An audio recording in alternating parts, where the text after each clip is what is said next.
Good afternoon, everyone. Hope you're having an amazing day. Today we're going to be talking about Jane Toppan, an American female sinister serial killer. Some say she is one of the first female serial killers. It's hard for me to believe, but because we've had so many. This is our young Jane Toppan at the age of 13. Little jolly, isn't she, to be such a sinister, evil woman. In 1857, Jane Toppan was born Honora Kelly to her parents, Peter and Bridget. Her mother passed away when she was around 1 year old. Actually, little is known about what happened to her mother, but some say she did go insane as well. They also think that her father was a little insane. He was a chronic drunk, very prone to violent outbursts. Many say he eventually did go insane. While working in a tailor's shop, he tried to sew his own eyelids shut. Honora had an older sister, Nellie, which went violently insane in her 20s. I do believe that, in my opinion, was because of her having to leave the Boston Female Asylum, which actually was an orphanage. She had to leave when she was very young, or she left. I think they said 8 years old. She became a drunk and a drug addict herself and a prostitute. Around 1863, Peter Kelly begged the Boston Female Asylum to take in his 2 young daughters.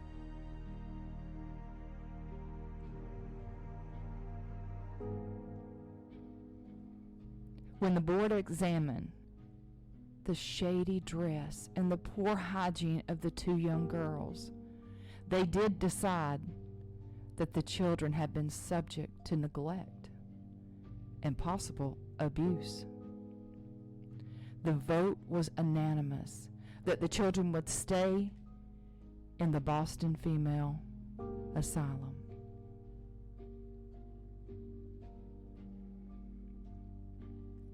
Around 1864, Honora was not formally adopted, but went to live with Miss Ann Toppan.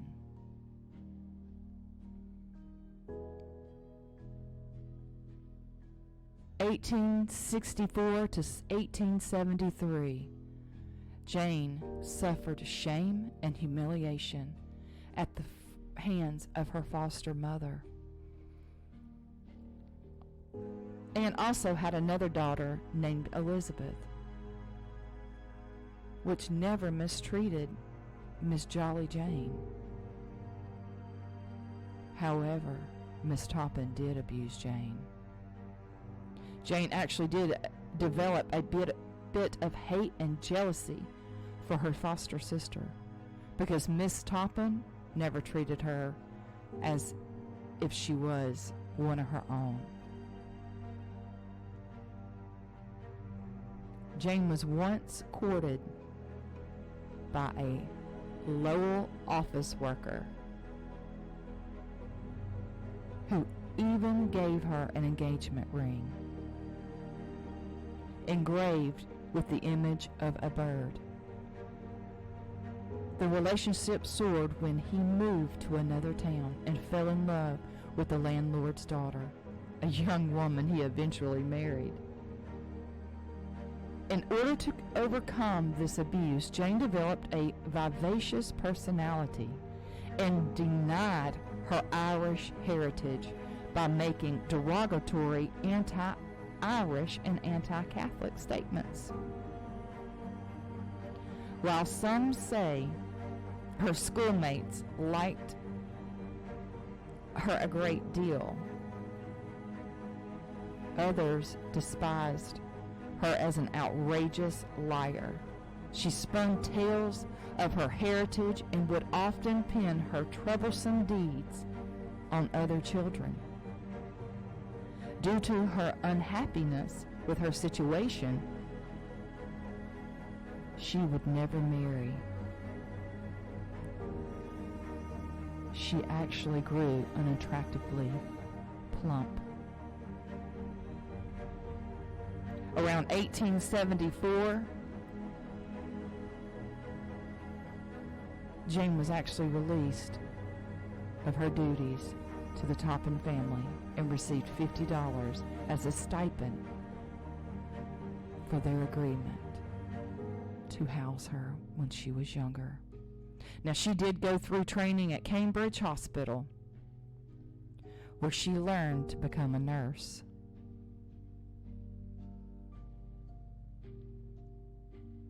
This is the Boston Female Asylum. Between 1874 and 1885, she was released from her obligations. She remained in the Toppan household for a decade and worked for her foster sister, Elizabeth, after Miss Toppan died. While she was there, Elizabeth married Ormel Brigham, a young deacon in the local church. Jane was very, very jealous of her sister, stepsister, some might say, Elizabeth. Around 1885, Jane had moved out of the Brigham household, and the circumstances surrounding her departure are not really well known. Elizabeth remained kind to Jane, which she was always kind and never treated her any different. She assured Jane that she could come back and visit anytime she wanted. Around 1887, Miss Jolly Jane began her nursing training at Boston Cambridge Hospital. She was actually quite popular with her patients and acquired the nickname Jolly Jane.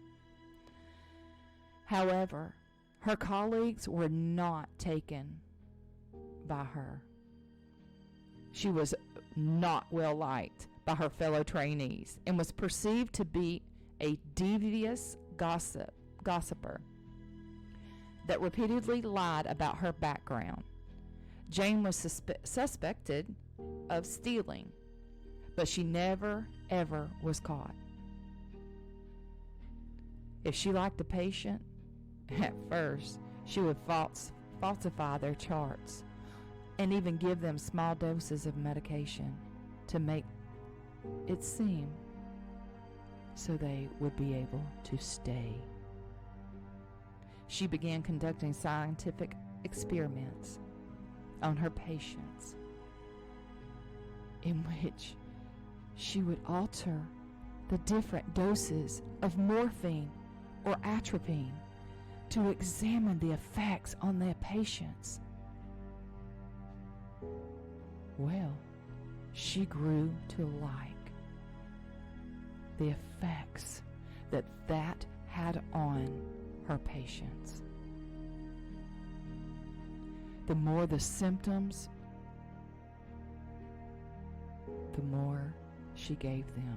She would bring them from the brink of life, take them all the way, and then bring them back. And she would do it again.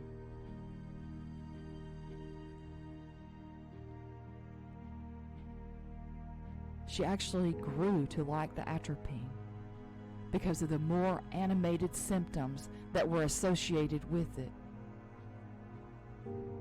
You know, it was speculated that she had killed more than a dozen of her patients while working at the Cambridge Hospital.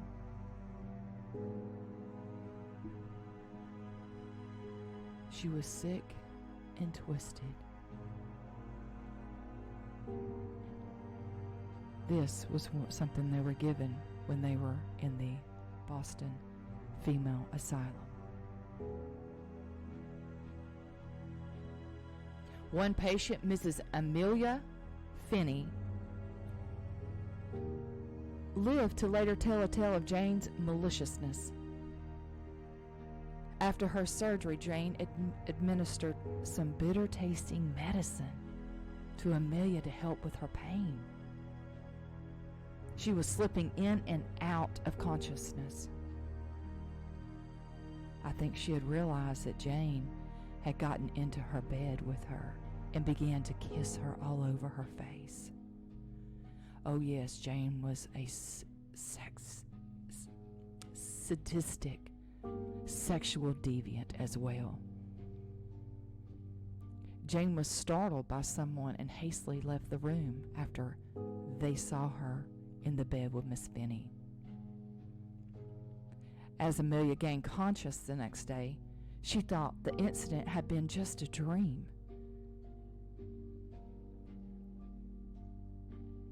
The very next day she checked out of the hospital. She never once told anyone until Jane was arrested in 1901.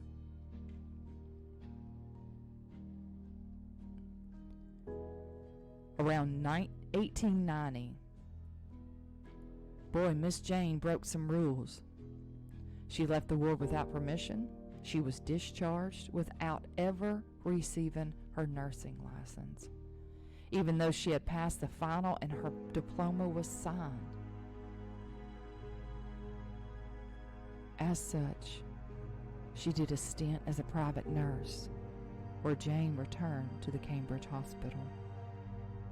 Around 1891, she was dismissed again due to fear that she was administering opiates recklessly. All the rumors followed her wherever she went. Jane decided to begin her career as a private nurse. Jane was regarded as the most successful private nurse in Cambridge, even though some of the employees were annoyed with her lies and her petty theft.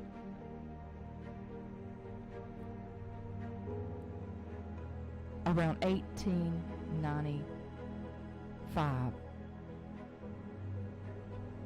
Jane had moved in with a landlord, murdered him, Israel Durham.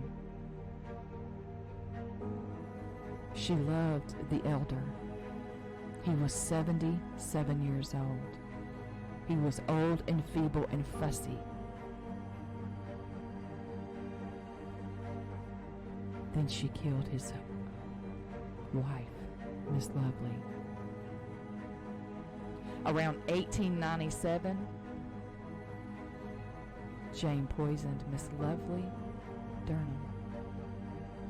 Around 1899, Anne's foster sister was also killed.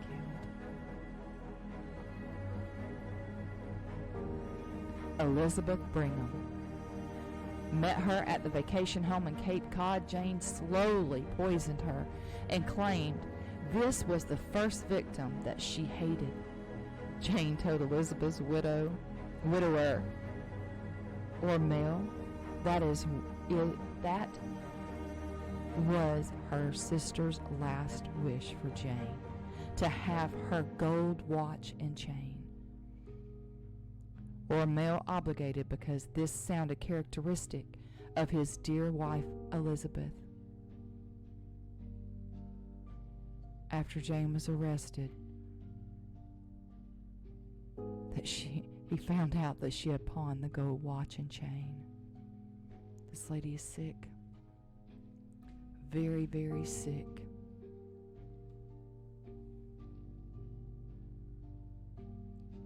Very. Around 1901, Jane began living under new landlords,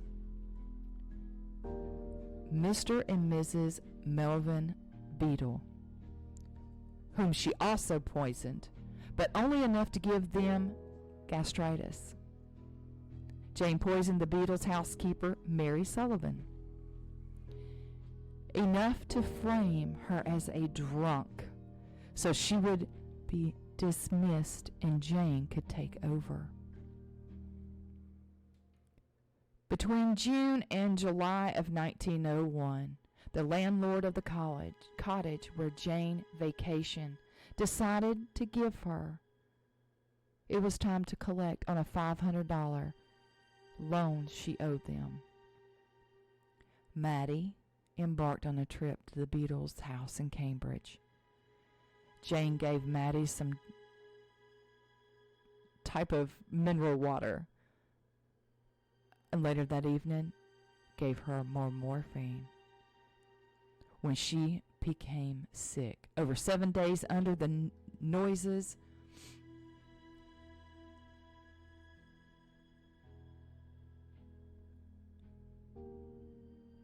of everyone, even a doctor who had been successful in catching another woman's serial killer who used arsenic. Jane poisoned her victims slowly. She played with Maddie, bringing her in and out of consciousness, only to immediately plunge her deep into a coma. On the 5th of July, Maddie Davis died. Jane moved in with the Davis family to help take care of Alden Davis after the passing of his wife. Less than a week after she had been there, Jane set fire to some papers in the closet in her new home.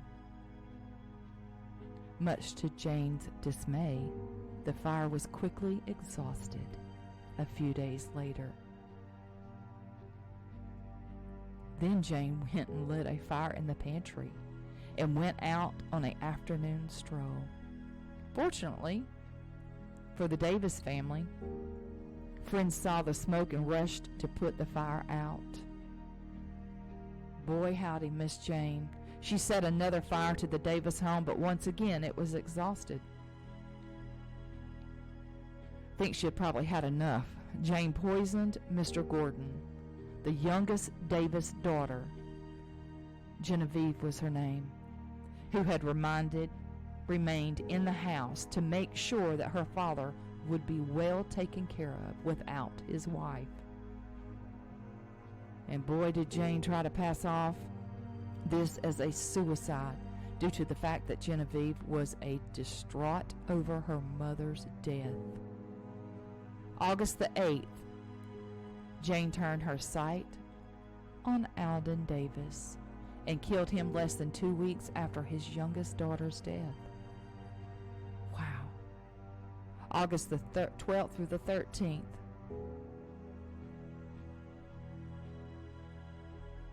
Our sinister Jane successfully poisoned the last of the Davis family, the oldest daughter, Minnie Gibbs.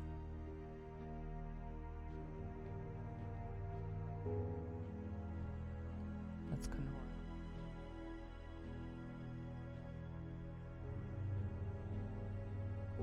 Mary was her name. They called her Minnie. While Minnie was dying, Jane brought her 10-year-old son to the bedside. I can't even go into what they think that she did to that 10-year-old boy. The 26th of August, Jane had returned to her hometown in Lowell in hopes of marrying her foster sister's widower, Ormel Brigham. Jane killed his sister, Edna, because she felt she was in the way of her marrying Ormel. The 31st, Minnie Gibbs' father-in-law, Captain Gibbs, summoned Lenore Wood, the leading toxicologist in Massachusetts, to exhume the bodies of the Davis family to test for suspicious poisoning. Jane read that in the newspaper and she fled. When the bodies were exhumed at the state police at the direction of the state police, they started following Jane and kept an eye on her. The 29th of September, frustrated at all her attempts to win over Mr. Ormel were not working, she even poisoned him and nursed him back to health to prove how indispensable she was. Jane took an overdose of morphine herself. After Jane was back on her feet, Ormel promptly kicked her out. So she did it just to a ruse, just stay there. Then Jane left, went to New Hampshire to visit an old friend. The 29th of October, Jane was arrested for the murder of Minnie Gibbs. During the entire time, Jane was awaiting a formal trial. She remained in the Barnstable jailhouse.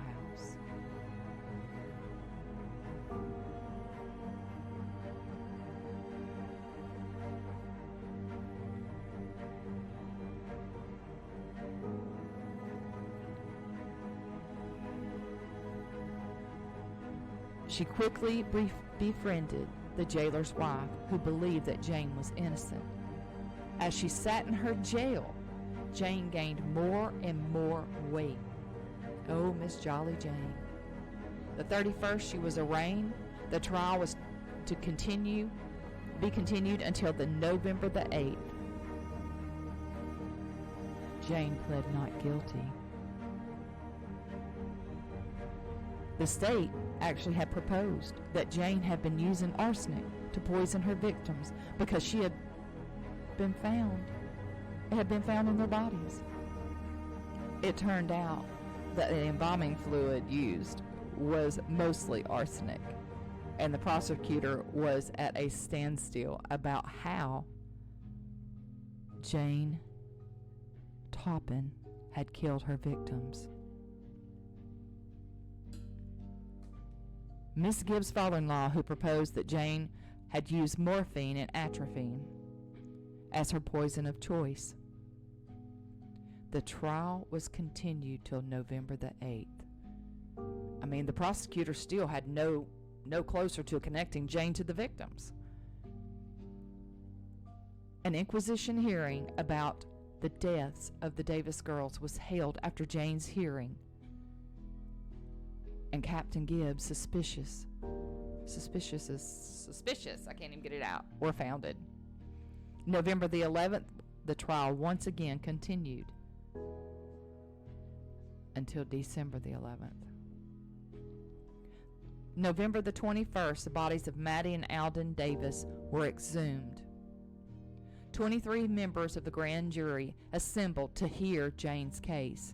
Jane was officially charged with 4 counts of murder. That is the entire Davis family.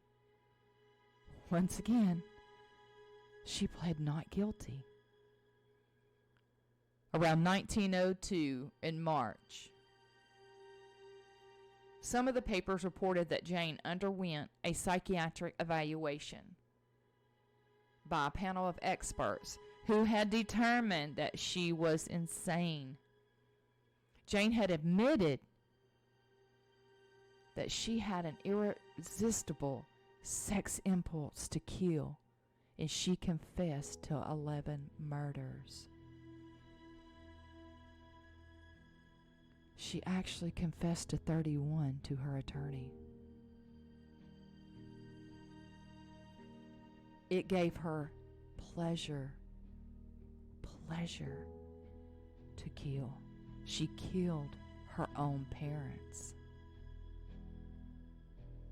She marveled at the lack of feeling and remorse she felt for doing those horrible things. In an attempt to show that she was not without feeling, she claimed that she received a love letter in her youth seemed to be the root of all her problems.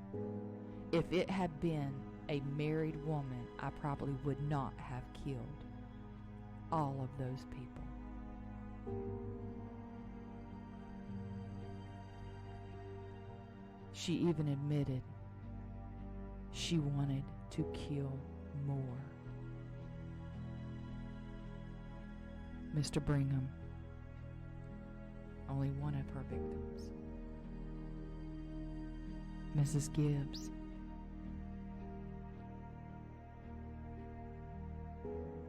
the late Sarah Connors. Some of these news articles are really hard to read because they are so old. The Boston Sunday, Jane Toppan. This has to really be one of the most evil women. Here's another news article that even says in here where she was found not guilty by reason of insanity. This is her little jolly. Some reports say that during the court she was just happy-go-lucky, like she didn't even care what was going on. But she knew. She knew exactly what she did. She was a sexual deviant. The trusted nurse. Here's one from the Boston Daily where she is up in court saying she is not guilty. This is your sinister, evil